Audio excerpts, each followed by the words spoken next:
আমার প্রিয় ছাত্রছাত্রীরা, আশা করি তোমরা সকলেই খুব ভালো আছো। তোমাদের অনেকেরই অনুরোধ ছিল যে বর্তমানে স্কুলের মাধ্যমে যে প্রত্যেক মাসে মডেল অ্যাক্টিভিটি টাস্ক দেওয়া হচ্ছে তার যদি একটা মডেল অ্যান্সার করে দেওয়া হয়। তো আমি আজকে তোমাদের অগাস্ট মাসের 2021 সালে যে মডেল অ্যাক্টিভিটি টাস্ক ডিস্ট্রিবিউট করা হয়েছিল তার একটা মডেল উত্তর কিভাবে তোমরা লিখবে তা নিয়েই এই ভিডিও ক্লাসে চলে এসেছি। খুব তাড়াতাড়ি আজকেই তোমরা সেপ্টেম্বর মাসের মডেল অ্যাক্টিভিটি টাস্কের উত্তরও ভূগোলের সহজপাঠ ইউটিউব চ্যানেলের মাধ্যমে পেয়ে যাবে। তোমরা এখান থেকে ভিডিও পজ করে উত্তরগুলো খাতাতে লিখে নিতে পারো। তাহলে চলো আজকের প্রশ্ন উত্তরগুলো দেখে নিই। দেখো, অগস্ট মাসে আমাদের তিনটে ছোট প্রশ্ন ছিল। প্রথমে একের দাগে, তার মধ্যে এমসিকিউ টাইপের প্রশ্ন ছিল। 1.1-এ বলা হয়েছিল বিষুবরেখায় ধ্রুবতারার উন্নতিকোণ কত। চারটে অপশান ছিল। 1.2-তে ছিল ভূ আলোড়ন ভূপৃষ্ঠে অনুভূমিকভাবে কাজ করলে সৃষ্টি হয় কোন ধরনের ভূমিরূপ। চারটে অপশান এখানেও রয়েছে।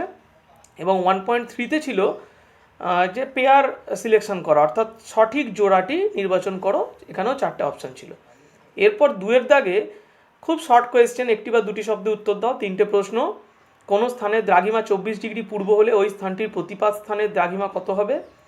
2.2-এ ছিল একটি পর্বতবেষ্টিত মালভূমির নাম লেখো, শুধু নামটি লিখতে হবে।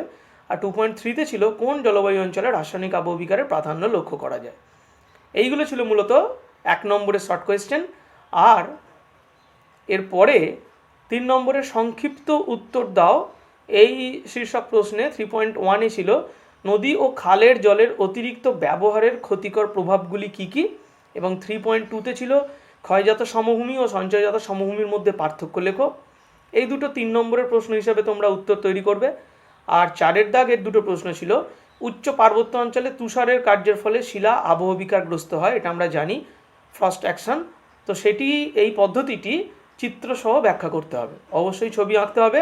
এবং 4.1-এর ক্ষয়ের প্রশ্নটি ছিল অক্সিডেশন বা জারণ প্রক্রিয়া, যেটি একটি রাসায়নিক আবহবিকার প্রক্রিয়া।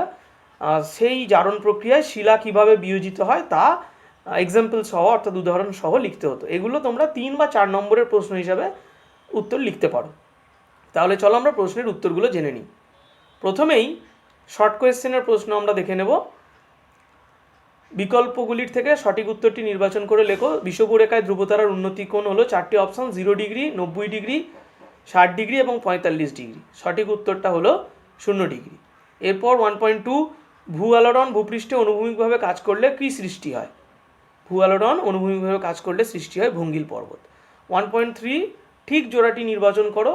এক্ষেত্রে চারটে যে অপশান রয়েছে তার মধ্যে গয়ের দাগের যে অপশানটি, মালভূমি ল্যাটেরাইট মৃত্তিকা জল ধারণ ক্ষমতা কম, এটি সঠিক উত্তর। কারণ তিস্তা নদী আমরা জানি বরফ গলা জলে পুষ্ট। দার্জিলিং জেলায় দৈনিক উষ্ণতার প্রসার মোটেই বেশি নয়। এবং পাইন ও ম্যানগ্রোভ জাতীয় উদ্ভিদ নয়। ম্যানগ্রোভ জাতীয় উদ্ভিদ সুন্দরী, গরান গেওয়া ইত্যাদি হলে হতে পারতো এই অপশানটা। তাহলে এক্ষেত্রে 1.3-এর সঠিক অপশান গ। এরপর আমরা শর্ট কোয়েশ্চেনে চলে আসি। একটি বা দুটি শব্দ উত্তর দাও।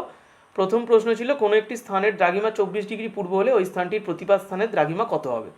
আমরা জানি যে কোনো স্থানের দ্রাঘিমার যদি প্রতিপাদ স্থানের দ্রাঘিমা নির্ণয় করতে হয় সেক্ষেত্রে 180 ডিগ্রি পার্থক্য হয় একটি স্থানের দ্রাঘিমার সঙ্গে প্রতিপাদ স্থানের দ্রাঘিমার। তো সেই জন্য আমরা 24 ডিগ্রি পূর্ব দ্রাঘিমার প্রতিপাদ স্থানের দ্রাঘিমা নির্ণয় করার জন্য 180 ডিগ্রি থেকে 24 ডিগ্রিকে বাদ দিয়েছি, অর্থাৎ 156 ডিগ্রি। এবং অবভিয়াসলি এটা উল্টো দিকের গোলার্ধে হবে, অর্থাৎ পশ্চিম গোলার্ধে, সেই জন্য 156 ডিগ্রি পশ্চিম। এরপর 2.2, একটি পর্বতবেষ্টিত মালভূমির নাম লেখো।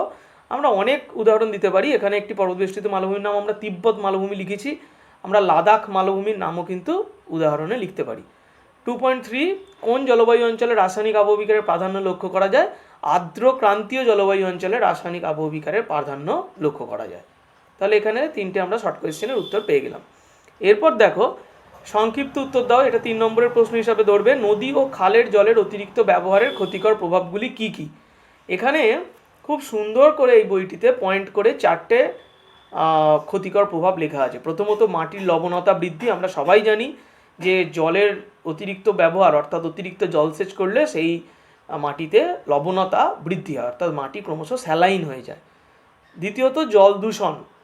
সারা বছর ধরে কৃষিকাজের জন্য চারা গাছে যে কীটনাশক, ছত্রাকনাশক, সার প্রভৃতি ব্যবহৃত হয়, এছাড়াও ডিটারজেন্ট, বা সাবান ধোয়া জল প্রভৃতি এই নদ নদী এবং খালের জলে মিশে জলকে দূষিত করে, এবং সেই দূষিত জল যদি আমরা ব্যবহার করি তাহলে স্বাভাবিকভাবেই মাটি বা ফসলও দূষিত হবে। 3 নম্বর, ভূমিক্ষয়। এই যে নদ নদী এবং খালের জলকে আমরা সেচের কাজে ব্যবহৃত করি, তার ফলে দক্ষিণবঙ্গের অগভীর নদীগুলির বন্যার জল ব্যাপকভাবে ভূমিক্ষয় ঘটায়। আর 4 নম্বর, অতি ব্যবহার মানেই কিন্তু তা থেকে অপচয় হওয়ার সম্ভাবনা বেড়ে যায়। অর্থাৎ নদ নদী ও খালের জলের অতি ব্যবহারের ফলে এই জলের প্রাকৃতিক জলের অপচয় ঘটে, ফলে পরবর্তীকালে ভবিষ্যতে জলসংকট দেখা যেতে পারে। এইভাবে তোমরা 4টে পয়েন্ট করে এই উত্তরটা লিখবে। এরপর আমরা চলে আসি 3.2-তে, ক্ষয়জাত ও সঞ্চয়জাত সমভূমির মধ্যে পার্থক্য লেখো। এখানে দেখো খুব সুন্দর করে 4টে পয়েন্টের মাধ্যমে ক্ষয়জাত ও সঞ্চয়জাত সমভূমির মধ্যে পার্থক্য করে দেওয়া আছে। একদম বাঁ দিকে পার্থক্যের ভিত্তিগুলো লিখে দেওয়া আছে। প্রথমত উৎপত্তি, কিভাবে উৎপত্তি হয়। দ্বিতীয়ত শক্তি, অর্থাৎ কোন শক্তি এই ধরনের সমভূমিগুলো তৈরি করতে সাহায্য করে। তৃতীয়ত বয়স, অর্থাৎ কোন ধরনের সমভূমি প্রাচীন বা নবীন সেটি জানবো। আর নেক্সট পয়েন্টে আমরা উচ্চতা, অর্থাৎ ক্ষয়জাত এবং সঞ্চয়জাত সমভূমির মধ্যে কোনটির উচ্চতা কম বা কোনটির উচ্চতা বেশি, এই 4টে পয়েন্টের উপর এই পার্থক্যটা তৈরি করে দেব। নেক্সট আমরা চলে আসি পরের প্রশ্নে। 4.1, উচ্চ পার্বত্য অঞ্চলে তুষারের কার্যের ফলে ফ্রস্ট ওয়েদারিং কিভাবে শিলা আবহবিকারগ্রস্ত হয়, এটি চিত্রসহ ব্যাখ্যা চেয়েছে। এটিও আমি বইয়ের এই অংশটি খুব সুন্দর আছে, তোমাদের তুলে দিয়েছি। দেখো এখানে তুষার আবহবিকার বা তুহিন খণ্ডীকরণ যে পদ্ধতিটি, সেই পদ্ধতিটির কথাই বলা হয়েছে। একদম বাঁ দিকের উপরে তোমরা ছবিটা পেয়ে যাবে। এই চিত্রসহ ব্যাখ্যা করতে বলেছে, তবে অবভিয়াসলি ছবি তোমাদের দিতেই হচ্ছে। দেখো দুটো ছবি পাশাপাশি রয়েছে। একদম বাঁ দিকে দিনের বেলায় শিলার ফাটলে যে জলটি প্রবেশ করছে, রাত্রিবেলাতেই সেই জলটি যখন বরফে পরিণত হচ্ছে অতিরিক্ত ঠান্ডার কারণে, বরফ আমরা জানি জল যখনই বরফে পরিণত হয় তা আয়তনে বাড়ে, তার ফলে ওইটুকু জায়গার মধ্যে বরফটি আর থাকতে পারছে না, সে তার পার্শ্ববর্তী শিলার উপর চাপ দিচ্ছে এবং এই প্রবল চাপের কারণে শিলা খণ্ড বিখণ্ড হয়ে যাচ্ছে। এটিই কিন্তু এই ফ্রস্ট ওয়েদারিংয়ের পদ্ধতি।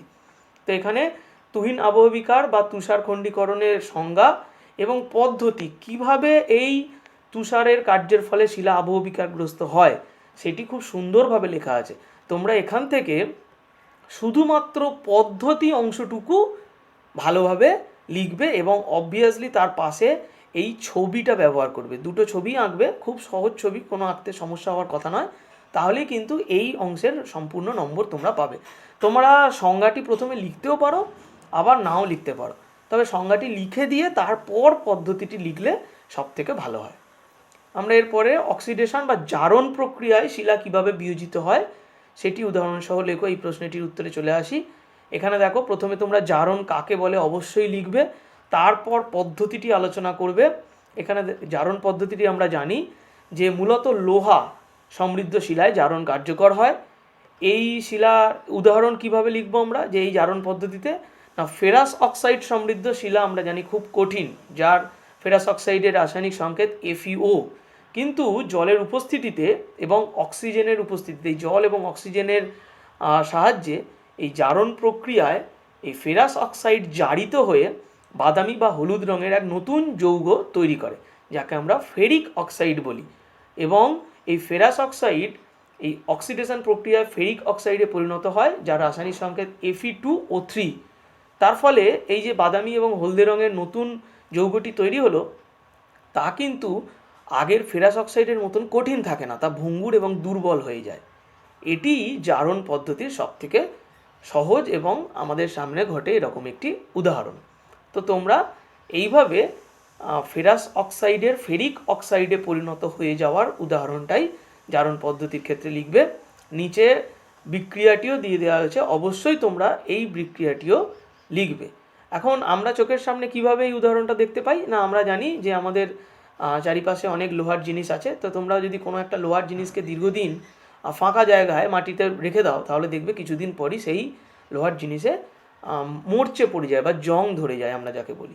তো এটিই কিন্তু এই জারণ প্রক্রিয়ার উদাহরণ। অর্থাৎ আগে যখন সেটি বিশুদ্ধ লোহা ছিল ফেরাস অক্সাইড, তারপর এই জারণ প্রক্রিয়া কার্যকরী হওয়ার ফলে সেটি এই জং ধরা বা মরচে ধরা নিম্নমানের ফেরিক অক্সাইডে বা নিম্নমানের লোহায় পরিণত হলো। এইভাবে ফেরাস অক্সাইড ফেরিক অক্সাইডে পরিণত হয়ে যাওয়াটাই জারণ প্রক্রিয়ার সবথেকে সহজ উদাহরণ। দেখো, এই যে শিকলটির ছবি দেওয়া আছে, জং ধরে গেছে বা মরচে পড়ে গেছে, এটিই কিন্তু এই জারণ প্রক্রিয়ার একটা উদাহরণ। তোমরা এইভাবে এই লোহার উদাহরণটা দিয়ে এই জারণ প্রক্রিয়ার পদ্ধতিটি লিখবে, তাহলেই এই প্রশ্নের উত্তরটা সম্পূর্ণ হবে। তাহলে আমরা আজকের অগাস্ট মাসের যে মডেল অ্যাক্টিভিটি টাস্ক তোমাদের দেওয়া হয়েছে বিদ্যালয়গুলি থেকে, তার মডেল উত্তর আলোচনা করলাম। তোমরা আজকেই সেপ্টেম্বর মাসের যে মডেল অ্যাক্টিভিটি টাস্ক দেওয়া হবে তার উত্তরটি এবং মডেল অ্যাক্টিভিটি টাস্কটি আমি আগে থেকেই উত্তর তৈরি করে তোমাদের সঙ্গে শেয়ার করব। খুব ভালো থেকো, খুব ভালোভাবে পড়াশোনা করো।